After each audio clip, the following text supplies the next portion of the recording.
Cyber थाने का शुभारंभ करने के लिए पहुंचे उत्तर प्रदेश सरकार के पूर्व कैबिनेट मंत्री ने पत्रकारों से वार्ता की और उन्होंने तमाम बड़े बयान दिए हैं। आइए आप भी देखिए।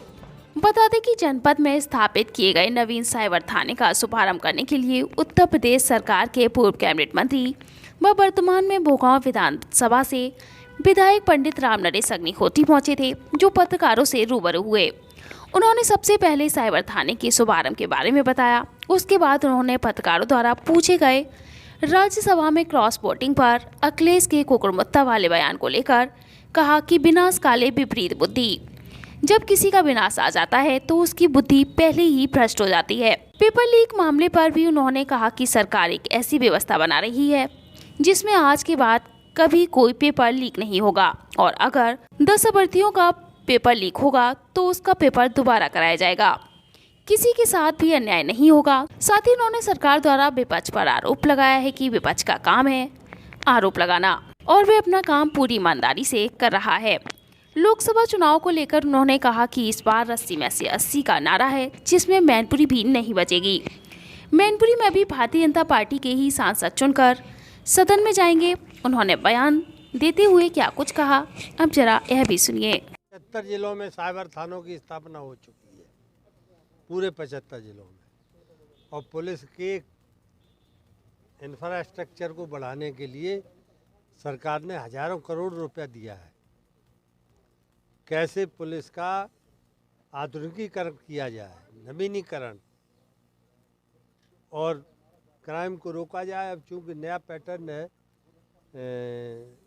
इलेक्ट्रॉनिक मीडिया, इलेक्ट्रॉनिक उसका ज़माना है, इसलिए साइबर क्राइम की ज़्यादा संभावनाएं बढ़ रही हैं और ये और आगे भी बढ़ेंगी। इसलिए इस क्षेत्र में साइबर थाना हर जनपद में और आगे चल के और भी ज़रूरत होगी तो हर तहसील पे भी खोलने का विचार करेंगे। एक पॉलिटिकल सवाल है, कल जो क्रॉस वोटिंग हुई है राज्यसभा में, उसमें एक समाजवादी पार्टी के बड़े नेता ने जो भागी हुए हैं उनको खोकर मुद्दा तक कह डाला है। राजनीतिक स्तर पर उस भाषा का प्रयोग किया जा रहा है।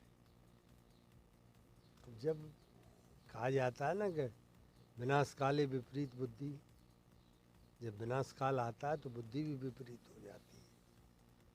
अब सबका समय इनका ख़त्म होने वाला है। एक ही रंग रहेगा, भगवा रंग, दूसरा रंग रहेगा नहीं। इसलिए सबकी बुद्धि उसी हिसाब से हो रही है।